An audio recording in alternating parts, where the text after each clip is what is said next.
Good morning, good evening, good afternoon, barflies. Welcome to episode 46 of Rock the Cash Bar. Dianne, how are you? I'm doing good. You had a big smile on your face. Has there been a remarkable event in your life recently? Tell us about your new best friend. Are you talking about Mickey from Lush? I'm talking about Mickey Berenyi from Lush.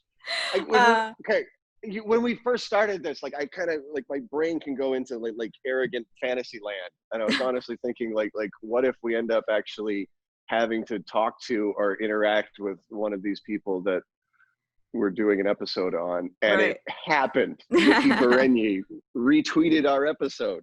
Right. She's very personable, and I love how she immediately said that we were wrong about Bachelor number one. Bachelor number one in the song Lady Killers by Lush is emphatically not about Liam Gallagher. But we all wanted it to be, though, right? It just sounded right. Well, anybody else would be like I don't mind thinking awful things about Liam Gallagher because he presents himself as kind of this arrogant guy. Like he's on the record as being a drunken lech. Right. I don't want it to be somebody like, I don't want it to be Jarvis Cocker. I don't want it to know who that is. Who's Jarvis Cocker? Pulp. We'll get to Pulp. Oh, okay. Mm-hmm. You know, we'll do an episode on Pulp. It'll be great. Okay. Yeah, so she won't tell us who it is. She wants to protect the girlfriend in this song, which I totally respect because sometimes these people can't defend themselves. But I love coming up with theories. Do you have a theory? Yeah, just based on the video, because in the video you can tell Bachelor number two is Anthony Kiedis. I mean, they got someone who looked just like him. So I was just doing investigating on the video, and there's a guy with like a gold chain, and the girlfriend who's sitting at the table has all these little ponytails, like these little buns, or I think she just has two. And I was like, well, okay, well, every artist in the 90s had that. That was a popular hairstyle, but it made me think of Gwen Stefani, which made me think of Gavin Rossdale, who we now know is a big kind of slimeball cheater. And I was like, ooh, is it Gavin? I want to believe it's Gavin because I never liked Bush, even when they were big. No Bush for you. Never fell for it. I managed to stay out of that one. I'm proud to say. I don't know why I'd be proud of that, but I am. I don't mind. Gavin Rossdale, if I'm not mistaken, is he a nanny fucker? Is he on the list of nanny fuckers? Yeah, I think so. So the list of nanny fuckers is Gavin Rossdale. Ben Affleck is a nanny fucker. Oh. Arnold Schwarzenegger. Arnold Schwarzenegger. It breaks my heart to say it, but I believe Ethan Hawke was a nanny fucker as well. Oh, Ethan. I know. Who are these dumbass women hiring hot ass nannies? Or do they even have to be hot? I don't think Schwarzenegger's was like conventionally hot.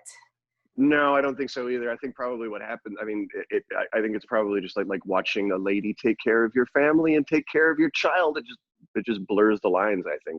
Yeah, and if she gives you attention, I can't say anything. Like all of the babysitters I've had for Charlie have just been smoke shows where my friends are like, get that bitch out of your house. And I'm like, Corbin's not home with her. He's out with me. She's babysitting.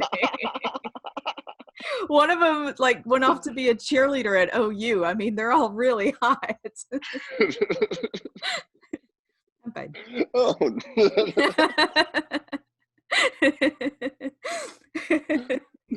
Years ago, I was trying to write a joke about wanting to have a kid just so that you could have a babysitter in the house. It was a bad idea for a joke, but it's definitely in a notebook there somewhere. I like it. You don't feel threatened by the babysitter? Not if he's leaving with me. No. I can't control what's in his spank bank. I mean, there's nothing you can do about that. So that would be like an even creepier babysitter ad to take out. Like we're looking for a babysitter. You must not be conventionally attractive. We prefer glasses, braces, acne, and nerd. We'll pay extra for yellow crooked teeth. This is awful. I'm shaming. You're never going to find another babysitter again. I know. I hope none of my potential babysitters listen to this. Muss up your hair. Hey, we got a fun guest today. As guest today is my lifelong friend, Lady Michael Tarot I'm is gonna let her what in. she's known professionally as. She is a witchy woman, a tarot card reader. She plays in a band called JaneWoeYall. You can check them out on Instagram at JaneWoeYall. And she has a podcast called The Accidental Zodiac, wherein she reads the astrological charts of famous rock and roll stars, including today's subject, Mr. Jack White. Our guest today is my friend Casey Waldner. Casey, how are you? Hi guys, I'm Hello. so excited to be here. Good.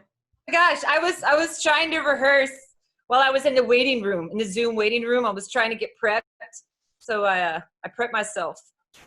You look ready. You've got a guitar there. Are you going to play a song for us? Well, I was like doing the 16 Saltines song, which was kind of fun, you know, because it's like this whole like thing, you know. Mm-hmm. That was good. Thank you. Can you sing the song? Can you bash it out for us? Like, instead of me reading the lyrics, do you want to sing it through?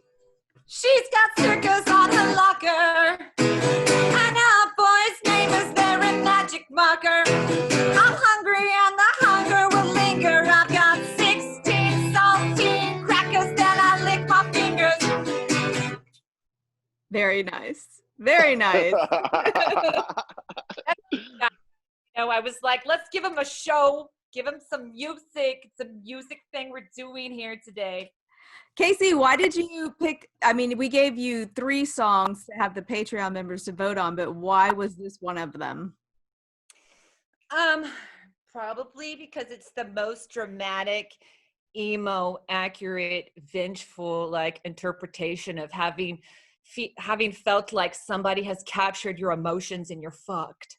Okay, good. I like saltines. I don't. Have you ever felt this way before, Casey? Has another person made you feel this way, or do you think you have made someone else feel this way? Oh, wow. I like that question. You're making me look at both sides of the coin now. Yes. You know what? I bet, let's just say both, you know, Okay. because I'd love to go into that victim role and say that they all did it to me. But I know that's not true. So do we want to go through this line by line and get some of, because they're very strange, very imagery laden, thinky think lyrics where we can kind of be like, what the fuck is he talking about here? Or if you guys know, help me out. He does get awfully weird. Let's do it. Okay, so this is Jack White, and it's just Jack White by himself. It's not Jack White of the White Stripes, or Jack White of the Raconteurs, or Jack White of the Dead Weather, or any of the other things that he's involved in. It's just his solo project. 16 Saltines. She's got stickers on her locker and the boys' numbers there in magic marker. So high school, I would imagine, right? Yeah, sounds like it. Yes. Immediately with the locker. I'm hungry and the hunger will linger. Ooh, scary dude. See, They're Mars and Taurus, okay? So all their energy comes from food. does he write about food in more than one song? Well, so he's a double Cancer, all right? So people who are usually Cancers, it's a water sign, are very emotional and they hold like a wicked grudge. I don't know if you have any Cancer friends and have ever pissed them off, but they tend to ruminate or kind of go in their shell and be like, so I feel like this like has kind of some of that in there, you know, and then also like I'm hungry and I'm hungry and the hunger will linger, you know. It's like, you know, I of course take it literally because I'm like, that's his Mars and Taurus. He just has low blood pressure and he, you know, but also like that kind of Cancer wanting that deep emotional hunger to be satiated. I like it. It sounds like an evil musician to me. I eat 16 saltine crackers, then I lick my fingers. So, Imagery? Yeah. Okay, 2 things. Without doing the research, I just thought about that. I don't remember what the internet YouTube challenge was, but they're like, you can't eat so many saltines in a minute. Like, it's impossible. I've tried and failed at that. Yeah.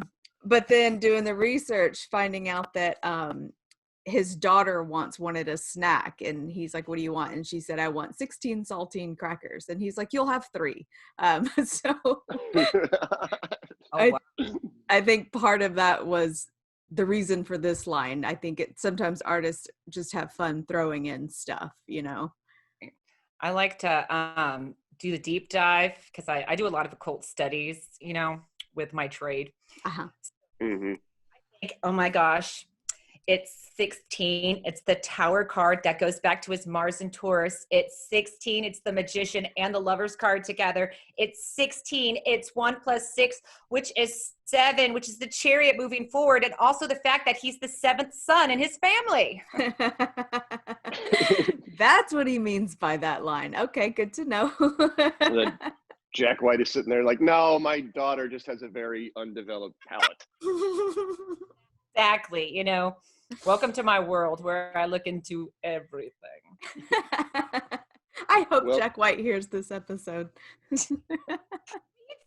Please sign my band. Please. You taught me the upbeat on my drums.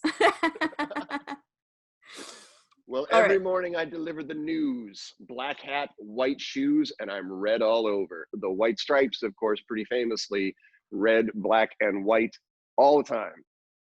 Oh, yeah. I don't think that's an accident. Like, I mean, that's got to be, I mean, he's obviously referencing himself there, isn't he? Yeah. You know, he's, you know, black hat. He's kind of a goth. White shoes balance out the goth with the pop of color. And then red, let's show the violence and passion. It's a very distinctive color palette that I like. Well, let me tell you where my brain went with this. Say you don't know anything about the white stripes. I read, I deliver the news, which makes me think of a paper boy. Black hat, white shoes. I'm red all over, as in he's blushing, or he's. Oh, yeah, could very well be. One theory. Or maybe it's like it's a girl that he's got a crush on, and he's delivering his love note every morning. Right. Yeah. This is back before text messages, and hey, you had to deliver "Hey beautiful" in like you'd have to get an envelope and just write "Hey beautiful" on it and stick it in her mailbox every single morning if you wanted to get her attention. That's a very romantic thing to do. It's not threatening at all. I highly recommend it. An envelope with no address, no stamp, just completely blank in the mailbox every day. That's the important part of it. Don't miss a day. Every day. Persistence pays off. I don't know what I'm talking about. Do you sign your name on this? Is this stalker anonymous, or is this? Oh yeah, anonymous. You gotta build the mystery. Build the mystery. Exactly. Yeah. She's got a pink mailbox that she puts out front. Garbage in, garbage out. She's getting what she wants. Why is he calling her a tramp and referring to her lady part as a pink mailbox? Sir, excuse me, I'm not from Havana. I thought that was a little bit suggestive, like the pink mailbox. I was like, oh, naughty boys making noise again. Garbage in, garbage out. Oh my God. It does get a little foul there when you think about it that way. Like it's jealousy, right? She's getting what she wants. Like who's jealous? Who's jealous? Who's jealous? Who's jealous of who? Right? You know, but yeah. I think your boy Jack White, among his passions, is the green monster. Is the green monster the green monster? Jealousy. There's a lot of jealousy reference in the songs, you know. I mean, we'll talk about the outro in a moment, I'm sure. Okay. If I get busy, then I wouldn't care less what you do. Or if I get busy, then I couldn't care less what you do. But when I'm by myself, I think of nothing else than if a boy just might be getting through and touching you. So yeah, all kinds of jealousy there. Like, I don't care as long as my mind is. But do you think when he says that like when he says, if I get busy, then I couldn't care less what you do, does he mean just like when I'm working on my projects, when I'm doing what I want to do? Or is he saying when I have someone else, I don't think about you? He's saying he's working on his needlepoint, you know. He does own an upholstery business, so. Right. Oh, can I tell you a random romantic fact?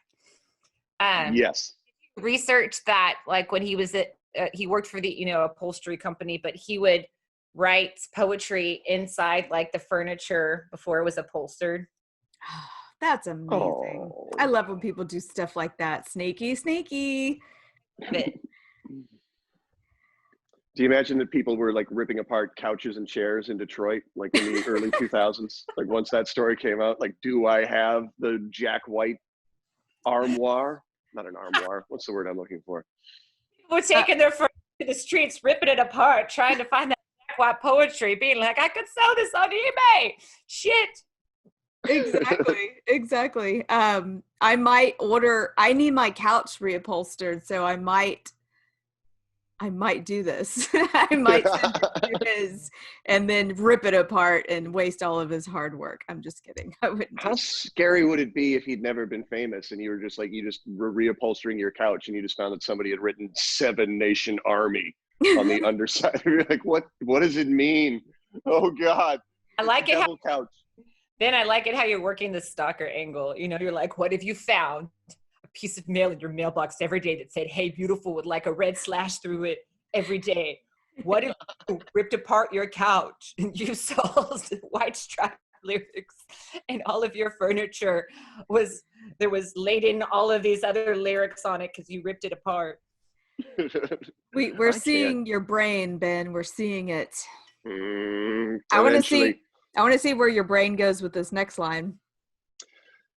Oh, spike heels make a hole in the lifeboat, drifting away when I'm talking and laughing as we float. Oh, that's kind of like cross metaphors. I like that line though. Spike heels make a hole in the lifeboat. That's dangerous. Yeah. You don't want a lady with high heels stomping on your heart. I love it. It made me think of like Grace Jones or somebody powerfully stilettoed. Yep. Stab. He's a double Cancer. Cancer's a water sign, so he makes these references to lifeboat or boat or drinking all these water things, which makes me just think of his like sensitive Cancer heart. Yeah. Just makes me think, what kind of lady wears high heels on a boat? It makes me think of those videos of women who have high heels and the fetish of stepping on a man's balls. Yeah. Getting older, because I worry like what if that's just like a natural progression? Like what if that just if that's like a dark secret, because there's no art or movies geared to middle-aged people. What if that's like, we don't talk, like it is just like it is going to happen. Like eventually you're going to wake up one day, you're going to be 45 and the only thing you want is for someone to step on your balls with a high heel shoe. Like it's just a human fact that nobody wants to admit to. You're like, this is a natural life progression that more people need to come out with. I feel like no, finish your thought, please, because I'm so in it. There's no way that like an older friend or anybody is ever gonna like confess that to you, like do you the favor, just like, hey man, watch out, it's going to happen. Nobody talks about it, but it will. We're learning so much about Ben in this episode. Please continue. Drifting away when I'm talking and laughing as we float. I hear her whistle. That's how I know she's home. Lipstick, eyelash, broke mirror, broken home. So yeah, I mean, this whole song is kind of stalkery. Yeah. I don't think it's me. I think it's the song. Although I am. Well, I don't think it's me. I think it's the song. It's funny because his Mercury is in Gemini. So when you want to find out your communication style in your chart, you look at a person's Mercury. So I love Jack White as a lyricist, just taking kind of like a sidebar break, because his Mercury is like in its exalted sign of Gemini. That's where it's, ruled. Okay. So he is really cool at kind of like telling a story and being poetic and being abstract. You see how he kind of works all of those angles. It's not necessarily straightforward, but it's still clear enough to follow the idea of what he's talking about. Right.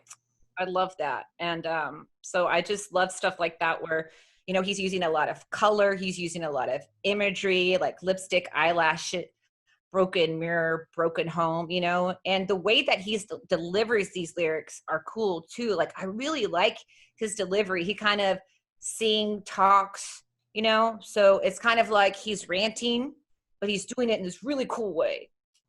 I feel like I have a visual of this girl, the way she looks and her past, without him ever giving any real descriptors of what she looks like or what happened in her past. You just kind of get it from like just the minimalism of words that he chose. Right. I feel that. Yeah. And it does seem to kind of like bounce around. Like it starts off with a locker, so it feels like very high schoolish, but then of course it's very adult sort of later on. It's almost like it's a long-term relationship. But Dianne, I'm curious, like, tell me what kind of girl you see in your mind. Well, I definitely not a high school girl anymore, unless she's just kind of this very mature high school girl who's been through some shit already in her short life. You see broken home, so you kind of get that she doesn't have the traditional loving two parents who are probably watching every move she makes. She's probably a little bit on her own, making her own grown-up choices. Lipstick, eyelash, she's kind of got some hooker makeup on, maybe a little bit at this young age. She's already doing stilettos. Her big pink vagina is taking in garbage in and out. So. I mean, I think this girl has grown-up wisdom in her young high school days. Yes, I concur.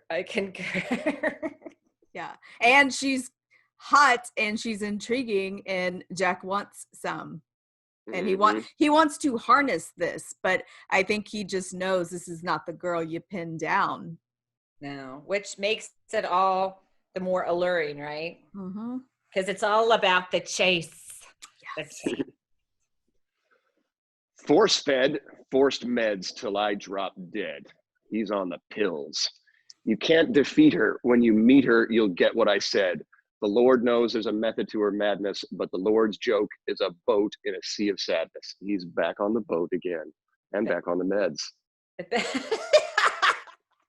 It's back on the boats, back on the mids. For some reason, I got like an image of like an old sea captain on Viagra. Like, it's just where my imagination went. But, you know, he talks about, you know, he kind of references God or Lord or, you know, stuff like that in his music. And, you know, he was an altar boy. And he was going to go into the Seminary, and then just decided at the last minute it wasn't going to pay his bills. Exactly. And he decided to choose that electric guitar over Jesus. Aren't we happy about that, man? Yes. Yeah. You know, but, you know, we'll always see that little altar boy deep inside. That doesn't sound good. Don't ever repeat that. Oh, that. Forgive me.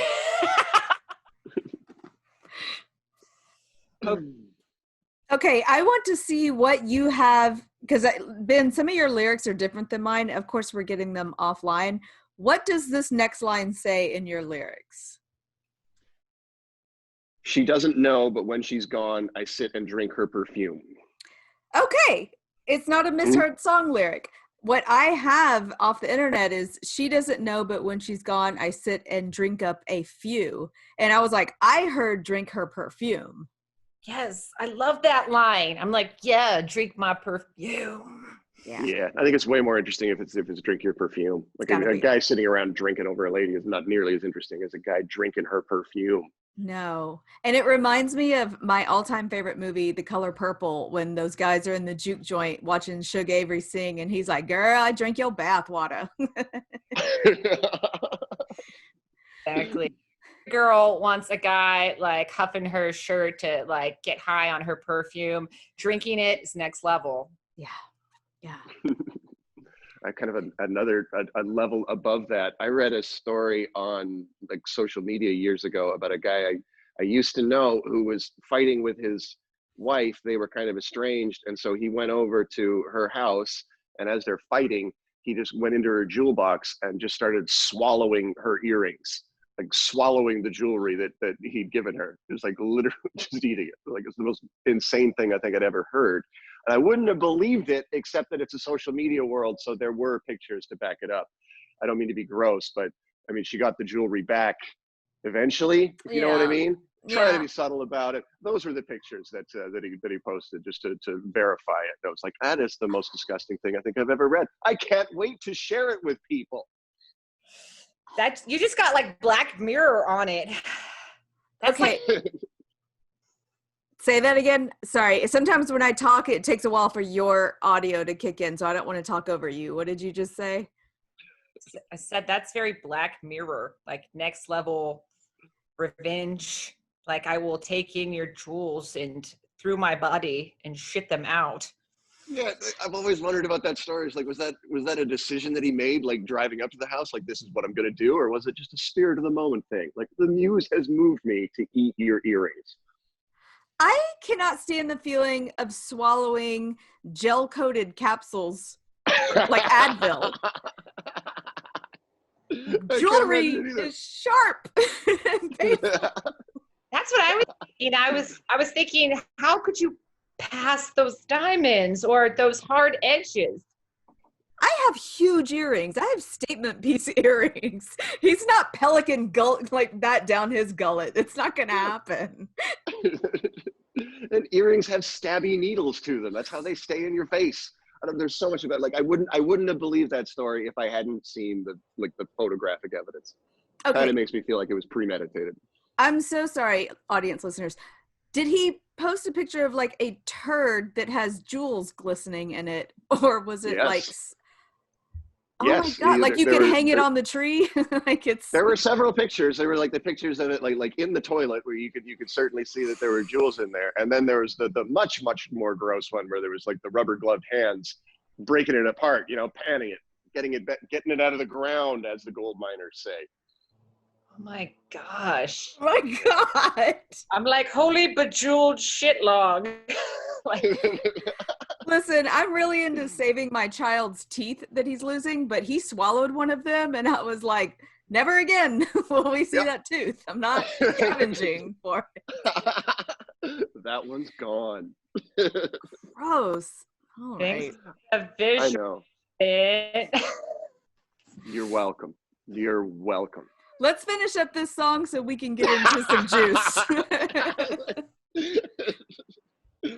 She doesn't know, but when she's gone, I sit and drink her perfume, and I'm sure she's drinking too, but why, where, and what for who? So he's pretty convinced that she's feeling the same way that he is. She's drinking too, but he has no idea why or what she's up to. So again, I think it's a lot more jealousy. I'm solo rowing on one side of the boat, looking up, throwing up a lifesaver down my throat. What did he swallow? Exactly. I think the lifesaver down the throat is probably like a reference to the meds that he's taking in the verse prior to it. Yeah. Yeah. Yes. But I do think that this song, like I know it's easy to say because it's Jack White solo, but I mean this song's got to be about Meg, right? No. No. No. I just want it to be about Meg. Yeah. We need to talk about your secret Meg crush in a second, which I hope you come out with. And but also, after like the White Stripes disbanded in 2011, I believe, and even before they disbanded, they were married for a short period of time and then they weren't, and he always referred to her as his sister. And and then he's dated a lot of people after that, and then this is like his solo career, so I feel like it's about somebody else. In the research, there was a quick mention somewhere that it's about a girl who he'd had a complicated relationship with. Maybe Meg, but when we ask about like, who am I envisioning when you talk about the way you're describing this girl, and I don't see Meg. I don't know. Yeah, I don't either. Like, I don't see Meg being like a high-heeled femme fatale type. But I guess just because of their relationship being like the story of his career, like I want this song to be about that. Yeah. Like I want him to, like, it's a different kind of jealousy. Like we're used to jealousy being like of the romantic kind, like she's with another man, but this is like, she's actually out there having a happy life and a happy career with the reputation that we built together. Like it's a deeper, again, a more complex jealousy, I think, if it's about Meg. I like the theory. It's a theory, and I hear that. But I also propose that maybe it's about like a model, you know, a model whose parents neglected her in high school. And like I said, I keep seeing like this Grace Jones, like confident woman who just does her own thing and no regard whatsoever to this guy's advances, and that just makes him more obsessed because he can't control her or exercise power over her. Yeah. Is he a model dater? Like, is he one of these? Yeah. Ex-wife is a model, you know, and he's a model dater. Nanny fuckers and model daters. Yeah. Gosh, I know. So yeah. So, okay, I'm glad we're doing this episode because Jack White is one of those artists where, you know, in my adult life, especially after I've had a kid, like I don't have time to dive deep into new music that I like that often. But Jack White is one of those, like every single song that ever came out, whether it be the White Stripes, him solo, anything, every time I'm like, God damn, that's good. Like, God damn, that's a good song. And I never got to do a deep dive into like being a fan. So I got to do a lot more research and listen to some podcasts and interviews, and it made me feel good because I'd never heard him speak. But when you look at, you know, emo looking guys with that hair, you kind of think sometimes they're just going to be like aloof and poetic, but he's just fucking cool. Like he really just sounds like a cool guy from Tennessee, and he's got a good sense of humor, and it made me like him even more. Yeah. I saw a clip of him in a documentary, It Might Get Loud, where he's it's him and The Edge from U2 and I think Jimmy Page from Led Zeppelin. Okay. And it's basically about these three, you know, rock gods. And there's a scene in it where Jack White builds an electric guitar out of just like spare parts that he has lying around. Like he just like, and not like spare guitar parts. Like he just builds himself an electric guitar. It's one of the most amazing things I think I've ever seen. Oh my God. Yeah, It Might Get Loud. Did you say? Yeah. Yeah. I saw that when he's like smoking like a cigar. And he's like, he says you can't build your own electric guitar. And you're like, damn. Oh my God. He's like, let me just pick up this trash can and this mouse. Anyway. I like his interviews. You know, I think that, again, he's this like Cancerian person who's very introverted, you know, but when he performs, he's a very charismatic performer. And the interesting thing that I know about him just from being in the music industry and having friends in the music industry is that when he tours, he has his own touring team. Like he'll go to a stadium or wherever he's playing, and he'll tell everybody to leave that works there and replace everybody with his own staff, which, okay, Cancer is also indicative of like your home life or somebody who's really into their home. So it's like, he's really into his tribe and he wants everything to go according to plan as meticulously as he wants. So he literally brings his own sound engineer, his own lighting people, his own, you name it. And that concert runs very smoothly because it's his whole production team that he tours with. I could see myself being like that. Yeah, it sounds kind of control freakish. Is that in his charts? Well, yeah, I mean, it is, like I said, you know, he's got his Venus and Virgo. So I would say, you know, yes, what he values is a sense of like a systematic approach to maybe how he feels, you know, things should be contained or going, you know. And then again, his Mercury is in Gemini, which is like the strongest placement, which means that he wants everything to be clear and communicative. And then the double Cancer placement. So you have your sun sign, right, which is kind of like you comprehensively. And then you have your moon sign, which is you emotionally. So on an emotional and even on a comprehensive level, he's wanting to get really close to people and travel and deal with only his people, which again, I've heard some of my friends, my production friends who were involved in the crossover when he was performing here that said he was kind of a jerk to deal with because I don't think he likes dealing with outside people from his little bubble, if that makes sense. Mm-hmm. I think it totally makes sense because when you become famous, you kind of don't know who you can trust anymore. People don't treat you like a human being anymore. And I feel like I could totally get it wanting to be around people you know and love and trust. So, you know, no one's, I don't know, going to be shady in any kind of way.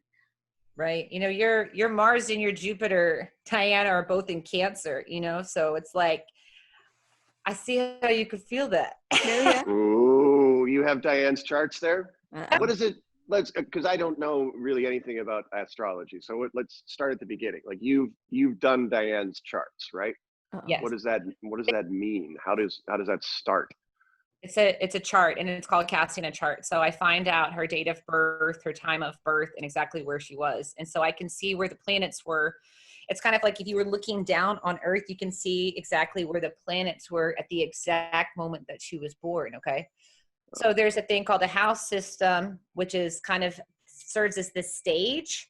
There are the planets that are in certain houses that serve as the actors, and there's the sign that the planets are in that serves as a role. So giving that example, Diane's Mars is in her 10th house in Cancer, and so that it's like her 10th house of like work or you know, profession, or you know, what she feels, you know, meaningful doing.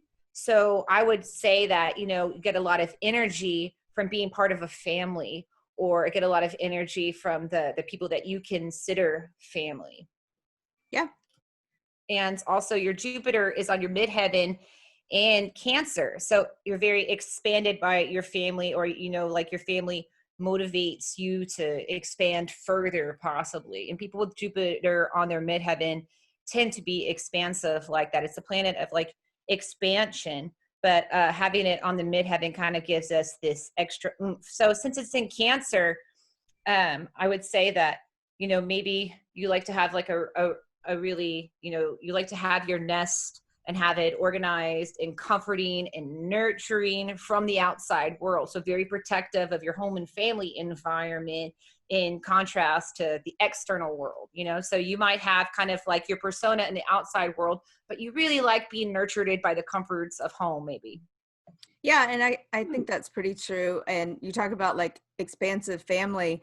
My actual family is very, very small and broken. And I think because of that, I have this expansive friend group. Like I'm on this ongoing girl text. It's like, you know, 12 of us girls, and we talk every day, and I'm very close with these girls. And I look at them like family, and definitely true about like keeping my nest clean and cozy and protected at home for sure. And you have a Virgo moon as well. So, you know, Virgos are very systematic or discerning people, or at least those are some of the characteristics that go along with them. So I would say your Virgo moon too kind of makes you, it's the moon, which is how you are emotionally, with an earth sign, which is like being grounded with your emotions and wanting to know what makes people feel comforted, and maybe asking questions so you know like the systematic way of doing things, and you know how they will respond and what makes them happy. And so very people with a lot of Virgo placements, I feel like, are kind of earth mothers too. Virgo comes from the Vestal Virgins, who used to experiment on themselves to find the right medicines, even if they would die. So, and I have a Virgo mother, and whenever I'm sick or anything, she's like, do you need me to get you something? I will come over right now. I will go and I will get you something, you know? So she also sounds very New York Jewish. That persona occasionally. I have no idea where that comes from, but yeah, she comes from a Catholic, but you know, the Catholic and the Jews, they kind of got the same thing going, you know? But, let's talk about Ben's chart. You want to talk about Ben's chart? Absolutely. All right. Ben is what we call it a triple threat. He's well, it's funny because Ben is a double Capricorn. His sun and his moon are in Capricorn. So Ben comes off as a Capricorn, and he's emotionally like a Capricorn, which I mean to be emotionally like a Capricorn, because anytime I talk to somebody who's into this, I tell them like, oh yeah, I'm a Capricorn. They go, oh well, that makes sense. But like this weird like kind of sneer, and I never understand what they mean by that. Well, the thing is like, first of all, I don't look at anything in anybody's chart as bad. I mean, everybody has tendencies where they overdo it or underdo it, and it's just kind of perspective, right? You know, like again, Virgos can be, you know, people can look at them as controlling, but people also look at them as very dependable people that get things done.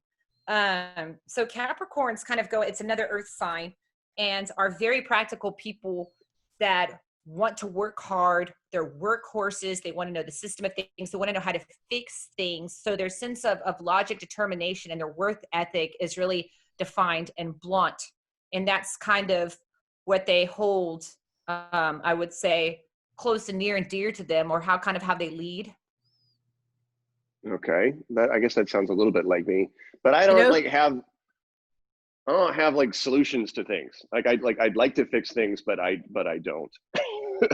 You know who I hope is listening to this is Paul Odo, because he's a Capricorn, and I was like, you just nailed him.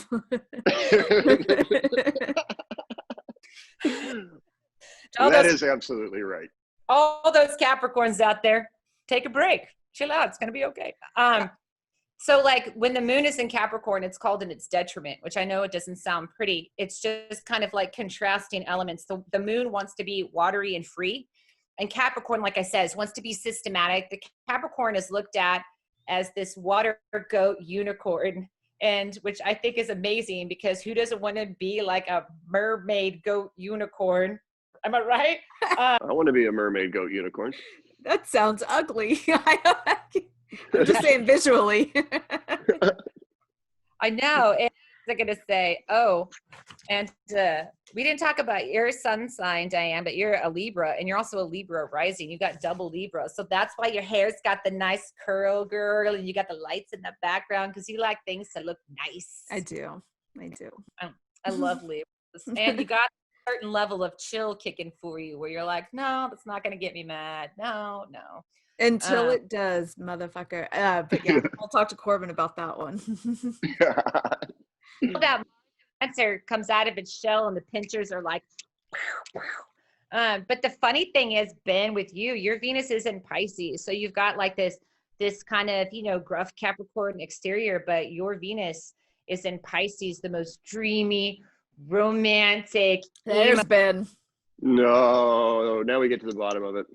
Now we get to the softer side of Sears, okay?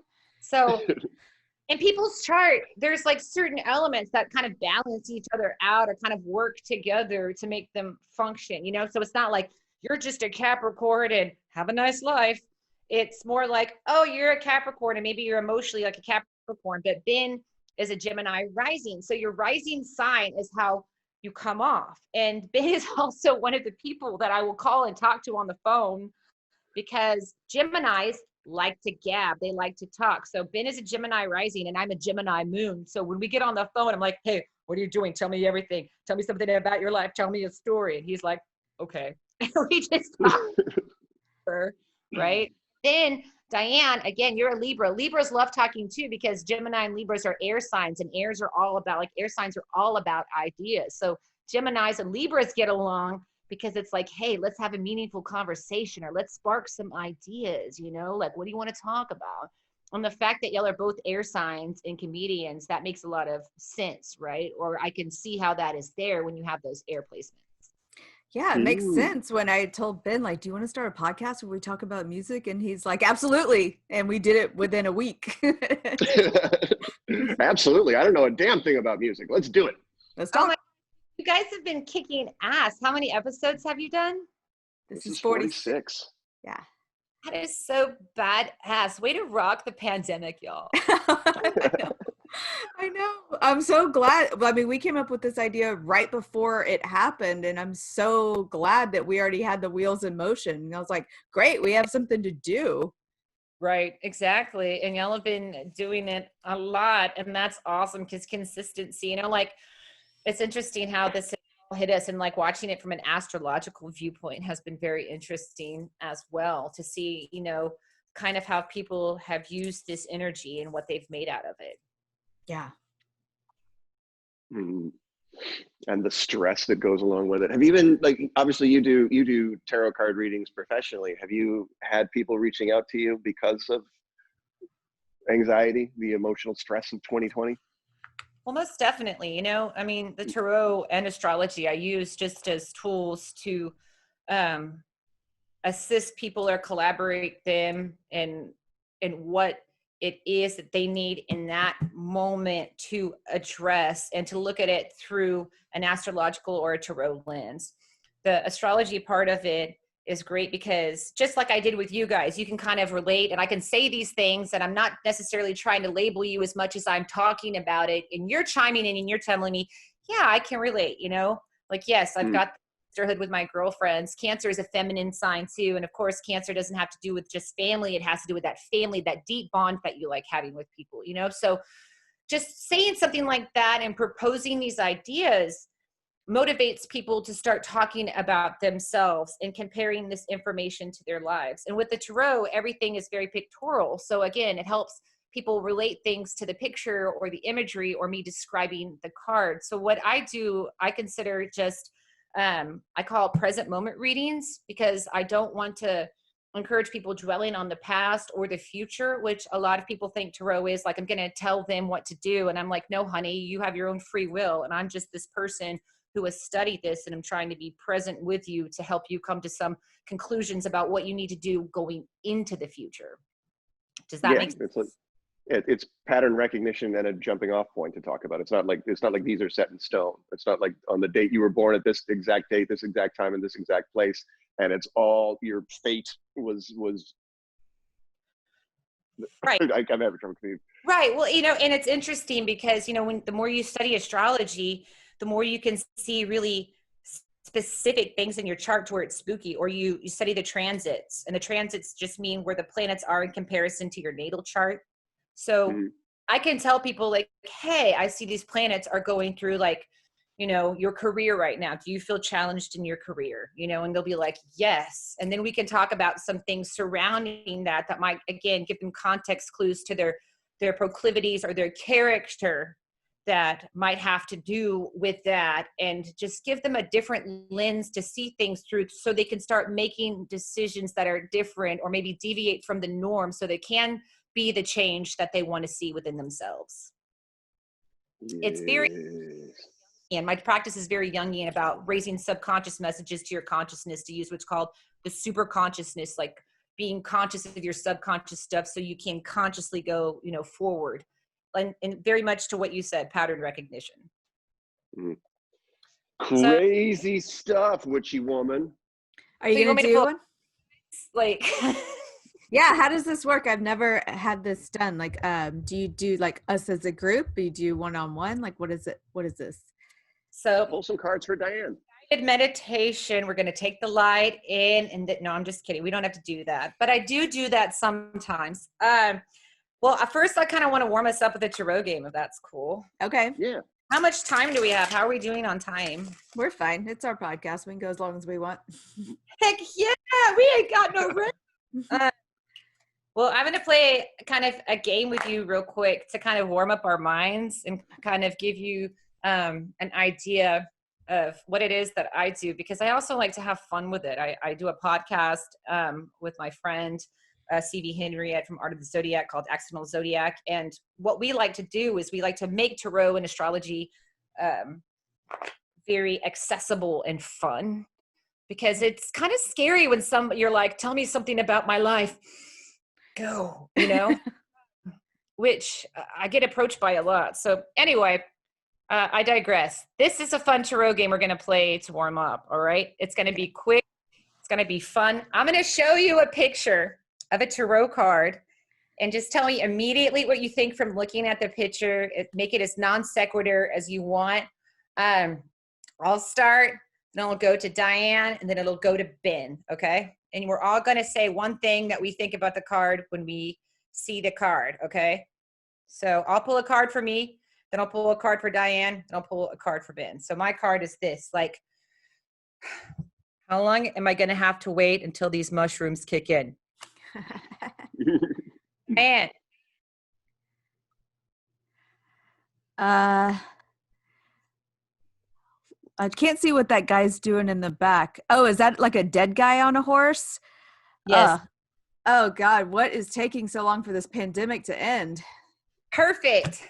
Bid. Oh, victory. Perfect. Exactly.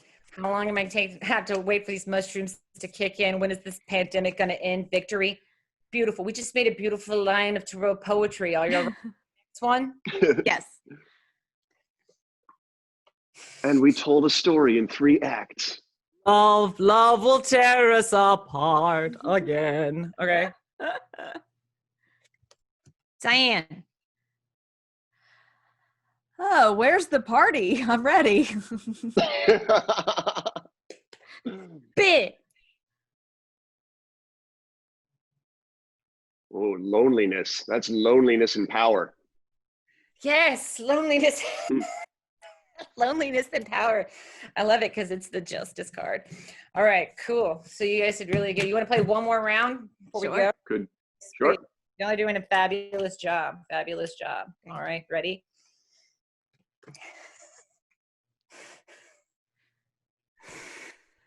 I'm just going to sit back and watch the world burn. Dianne. Hey, Dad.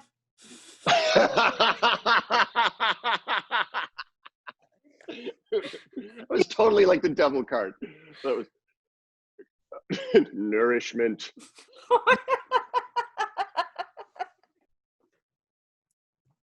That was just like a naked person in front of like a drinking pool with a hot sun at his or her back, right? This is the star card. Okay. So like when you study tarot, you study literally everything on the card. This is the Rider-Waite deck. This is one of the traditional decks that was used by one of the members of the Golden Dawn, blah, blah, blah. Anyway, so, I was just studying this in one of my tarot groups and they're like, look, they're genuflecting. I'm like, what does that mean? And that's like the actual term for like bending on one knee. And depending on what knee you bend, is symbolic of whether you're praying to a higher source or you are kneeling to a superior. And then well, which leg is which? I forgot, but as I look at this person's knees, I just keep looking at their crotch and I'm like, sorry, card. Oh, anyway. Well, I laughed really hard because I just saw naked boobies and Ben goes, nourishment.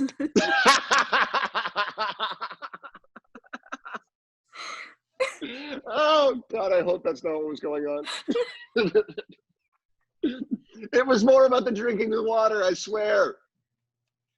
Right on. Cool. So when you Freudian slip, that was his whole underwear drawer. I know. So that's kind of like, again, sometimes when you do tarot cards, for yourself and for other people, you try to think of kind of the first thing or the intuitive hits that you get, to kind of give you guidance. But I also think that you can do it in a fun way too, to just kind of, access the first thing that comes to your mind. So that's a game I like to play to warm up my mind, or at least to make people feel a little comfortable before like diving in, I mean, I don't do that necessarily during my sessions, but I've been doing it on my podcast, and it's fun because it's like, let's jam together, right? Yeah. But we can pull some cards for y'all if you like, Let's do it. Okay, sweet. Is there anything that you would like some guidance on that you don't mind everybody hearing on a podcast? Parenting. Well, I would say that right now, all of these transits are going through there's like a lot of big planets going through your 4th house of family. So when you said that, it makes me think of, again, your Mars and Jupiter and Cancer, and the fact that there's some mega planets right now going through your house of family. So I would just assume that you're going through some transitions in your home. And just know that like the planets are there right now, and but the interesting part is that the planets are soon going to cross over into your house of creativity. So just be ready for that. All right. Some family guidance. Okay. So you've got the Temperance card reversed. It's this card with this angel balancing these cups back and forth. Okay. It has to do with Sagittarius. So what I do is I kind of look in your chart and I see, you know, your Neptune's in Sagittarius. So that kind of means like spirituality or your dreaminess is in Sagittarius, which I think we all three from just the year we were born. It's a generational thing. We all have Neptune and Sagittarius, which makes us very aware of when people are trying to sell us bullshit or not. Like if they're trying to stick some philosophy down our throat that's not jiving, we'll be like, no. So that's kind of this card, and that's kind of your Neptune placement. So it's a major arcana card, which means that maybe right now you're having to learn how to balance certain things in your family life and seeing your role in one context and your role in the other context, and getting comfortable balancing those and seeing like how to balance and how to moderate your energy to where you can give your focus and attention to all things in a way where you don't feel so exhausted, or in a way that doesn't make you too anxious. The Temperance card is all about tempering something to where it works, right? So there might be some adjustments that you have to go through until you get that balance in the mix. Sounds right. Cool. The next card is the King of Wands reversed. Okay, so people read reversals in different ways. So these are two cards that are reversed. I look at reversals as kind of an internal process that you're going through before you've actually see the result manifest. And this is also a court card too, which could mean a person or a circumstance or a movement that you're going through. I believe it means both. And the King of Wands means that maybe there's a certain identity that needs to be released, or, you know, certain passion, expression, something that needs to be released in order to come into another identity. So sometimes that can mean, you know, maybe you've seen yourself as one thing and now you're kind of coming into something else. And that kind of couples well with the Temperance as far as something in this case. It might be your creativity or your passion or your expression or your art. Ones have to do with fire, and they also have to do with what gives you that inspiration to create, like what animates you that gives you that purpose. Got it. Okay. The next card is the Page of Cups, which is also reversed. It's this kid. So that's another court card, which a reverse card just means it comes off the deck upside down, right? Right, or an inverted card. Some people like to interpret them in certain ways that are kind of opposite to their initial meaning.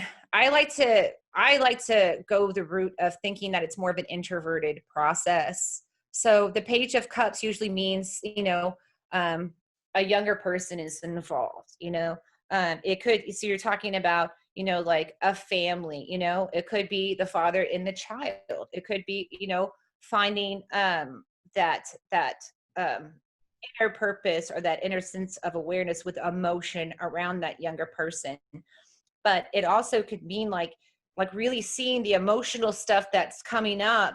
It could be the things in your childhood or the things that had needing mending with you in a sense of child, and how those are coming up through your family circumstance right now, and how maybe you're having to re-identify who you are in your family as opposed to the family that you grew up in, and how you are tempering and balancing and nurturing that in your Cancerian way to fit you to the best of your ability and to your development and evolution of your character and the goals that you have for your family.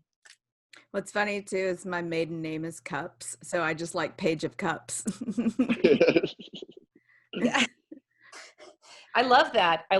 And the Page of Cups, I love the Page of Cups because it's this very innocent, childlike love of like getting back to those messages. And that's why I feel like children are very, and this is just me kind of going off the cuff here, or going off the cuffs, bad joke, is that, you know, children really reignite something back inside of us that make us see our own childhood or make us feel that innocence again. And that can be, you know, very nurturing. It can be kind of scary too. And it can also be kind of healing. It's like almost another opportunity to experience life through the lens or the eyes of this innocent, lovely creature that you get to nourish and put out into the world, right? Yeah. Cool. That's cool. Awesome. That's straight up parenting, right? That's exactly what parenting is like, isn't it, Diane? Oh, It's yeah. just nothing but rewarding and balanced. And yeah, and reflecting and reminding you of your own past and the, you know, maybe the way you were raised. Some of it may be right. Some of it you may want to correct. Oh, look at my baby. So much. This really, like, I felt this deep in my ovaries when I saw that child. Like, oh. She posted this picture we took of Charlie when he was in a baby in one of Corbin's suits, like laying on the ground, and it looks like, you know, David Byrne, Talking Heads. Yeah. You know? So yeah, I think, you know, it's like when you have a child, or, you know, again, and then like the deep family stuff. So it just looks like you're looking at your options and you're tempering things and seeing how things are working for you and who you are. And if you know, getting all your bases met and just calibrating yourself each day, you know, doing the best you can. Yep. It sounds pretty good. Cool. Now for bit. Oh, shit. Yay. That laugh came out. It's because I know you, man. What do you want guidance around, sir? I don't know, man. I'm feeling, I don't know if I need, do I need guidance? I don't think I need, do I need? Do like a random, have you been sleeping at night? No, I've been working again, so I've been up all night. Yeah, how about like professional, job related? I need job related advice. What am I doing with my life? Right. Sometimes I pulled that card because the card kept coming. See, when I shuffle, I can see what's underneath, and those are all context clues. Why I'm like, you've been sleeping, you've been taking care of yourself. I think you're cheating. You're dealing an ace from the bottom of the deck. 1, 2, 3, and this is job related advice. Mm-hmm. Okay. See, why do people gamble with money when you can gamble with your whole soul? Whoa.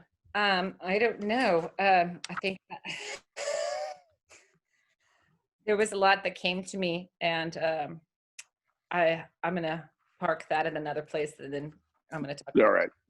I was like, let's talk about Satanists. What do you think about Satanists? Okay. Anyway, so 3 cards about your vocation, yeah? Yep.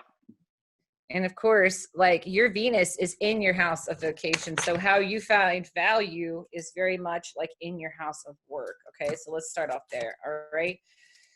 You got the strength card reversed, you know? So it's like maybe during your job right now, you're having to kind of deal with circumstance.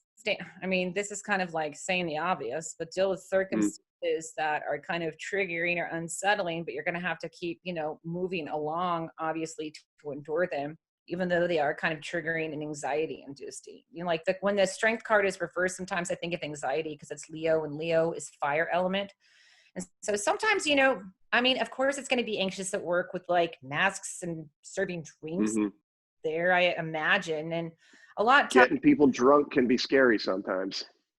Right. And a lot of times, you know, we don't realize consciously that we're anxious until we get home and we try to go to sleep, and they're like, why the fuck is my mind racing and my body's all tight? You know, it's because, again, you know, putting yourself back out there, or maybe in that circumstance that is deviated from the norm, you're internalizing a little bit, you know? So just to make sure, I would say that you're taking, you know, good care of yourself, getting sleep, hydrating, and, you know, maybe have an outlet to get some of that anxious energy out, you know? You've got the, what? Show me that card one more time, please. So this is called the strength card. And you see how that person, they're literally putting their hand in the mouth of a lion, which kind of that they have kind of conquered those things that give them emotional reactions, or they've kind of found the strength to endure certain things that used to trigger them. So when it's reversed, I think sometimes like maybe you're being triggered and you don't realize it, or certain things are bothering you, but you're enduring anyway. So I would just, you know, encourage you to, again, take good care of yourself and make sure that you're doing something that you can release that anxious energy from, whether you're aware of it or not. Yeah, it's like you're not biting the hand that feeds you. The people you're feeding are biting your hand.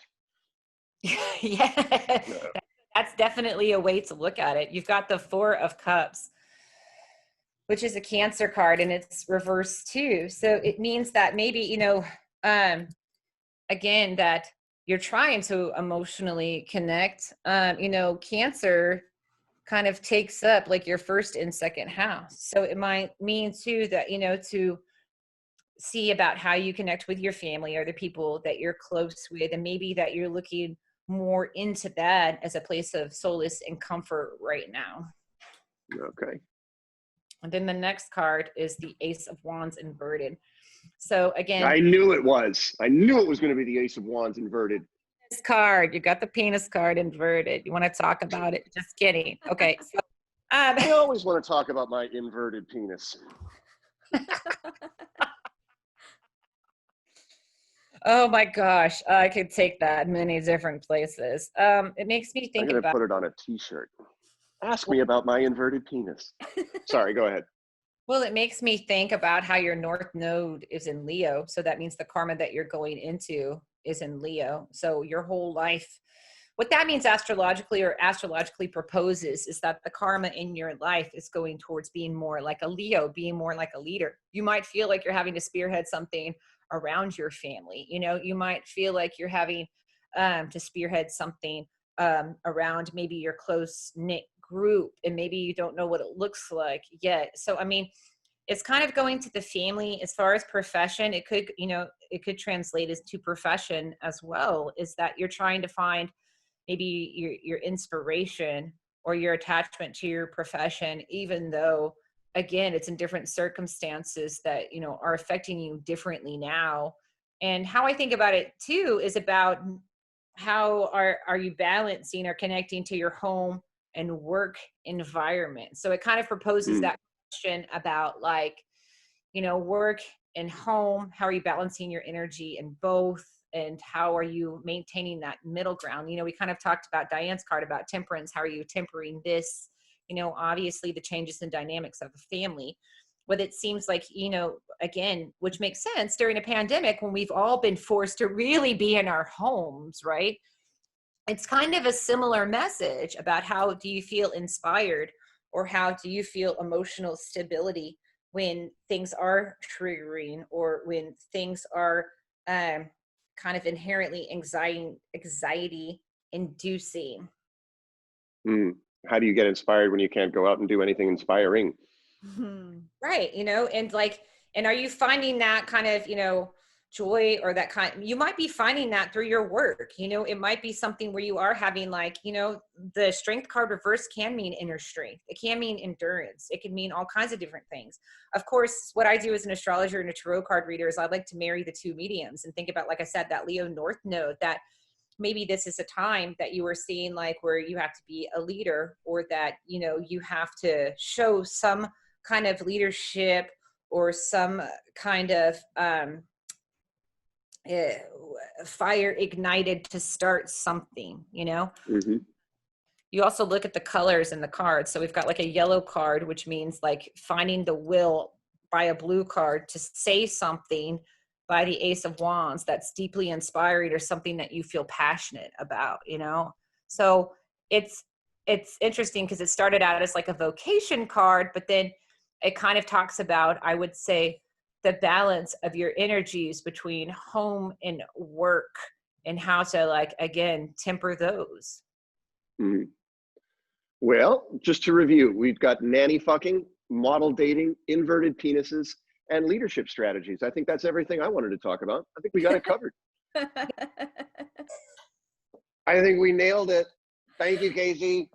Thank you for having me, guys. I really appreciate it. Hold on, before you go, do you have a guilty pleasure song? I don't know. I mean, I've got guilt. I don't really have guilt around songs because I like to sing them in people's faces and be like, I have no guilt about this. I mean, I feel like I really like the Moody Blues and the Hall & Oates catalog, and I like to say those, in conversation, you can rely on your own man's money. Nights in white satin, never reaching. Those would be my two guilty pleasure bands that I like to select songs from occasionally. I think Hall & Oates is a fantastic guilty pleasure band. So we promoted you through the whole episode, but can you give the listeners one last string of places to find you and hear more from you? Yes, thank you. My name is Casey from Lady Michael Tarot. You can find me on Instagram at Lady Michael Tarot, on Facebook, IG, and YouTube. Please book a reading with me. It's how I make my living. Thanks.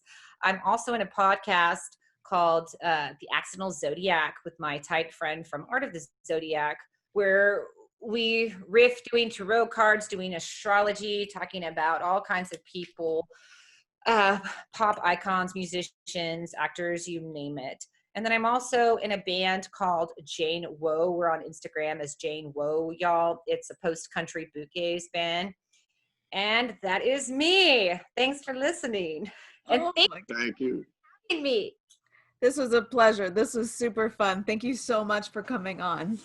Oh my gosh, thank you. You guys have a great day. Bye. Thank you, Casey. See you soon. Hi, Casey. Okay. Ooh, it's really awesome. Woman. That got weird.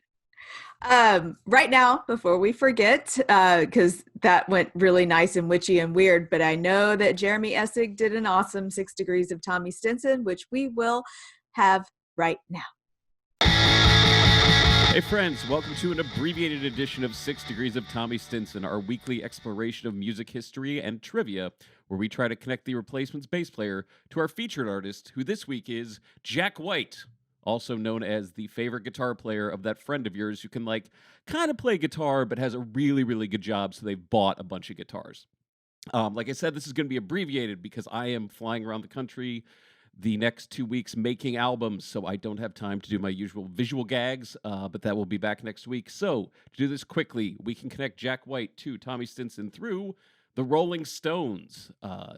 Jack White appeared in their movie Shine a Light, playing guitar with the band on the song Loving Cup. And earlier, Memphis producer Jim Dickinson played piano on the song Wild Horses. Dickinson would go on to produce a number of acts, including the Replacements' Pleased to Meet Me album.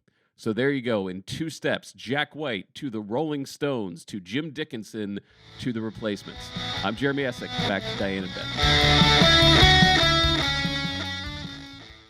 And we're back. That was awesome. Thank you, Jeremy. This week's misheard song lyric comes from Michael Martin. It is the Sheryl Crow song, All I Want to Do. The real lyric is, until the sun comes up over Santa Monica Boulevard. What he heard is, until the sun comes up over Sam and Monty's cup full of art. Yeah, that would be a weird thing. That's incredibly specific lyrics right there. I mean, you can draw it, but what the fuck? Sam and Monty make great art. Best experienced first thing in the morning. All right. Hey guys, next week we are going back to Duran Duran. Finally. Yes. We are finally going to cover the Patreon voted song Come Undone with guest and comedian Kristen Linder. Let's hope no sicknesses or migraines or anything interrupts us this time. Yeah? Kristen's going to be fine. She's feeling better. She's strong like a bull. Good. Glad to hear it. Any last thoughts on Jack White or what Casey said about what's in the cards for you in your career? No, it's always very troubling talking about careers and tarot cards. It makes me feel very unbalanced. I'm going to have to go make sure that my son gets back into Mercury. I think that's right. Something like that. I don't know. Go work on that, Ben. I'm going to. I'm absolutely going to get right on it. Thank you very much. This was a fun episode. Thanks for listening. We'll see you soon. Bye. Bogue.